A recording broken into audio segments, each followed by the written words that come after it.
L'artigiano non può né vuole competere con la mediocrità. Egli deve ritrovare il modo di creare con gioia. Ancora oggi esistono uomini che hanno saputo creare il bello.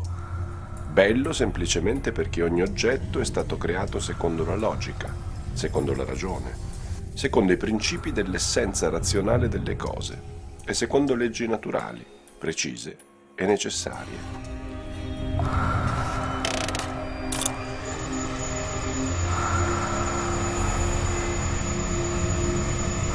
Il vetro non fa mistero di ciò che contiene, non ammette confusioni, è il miracolo di un fluido fisso.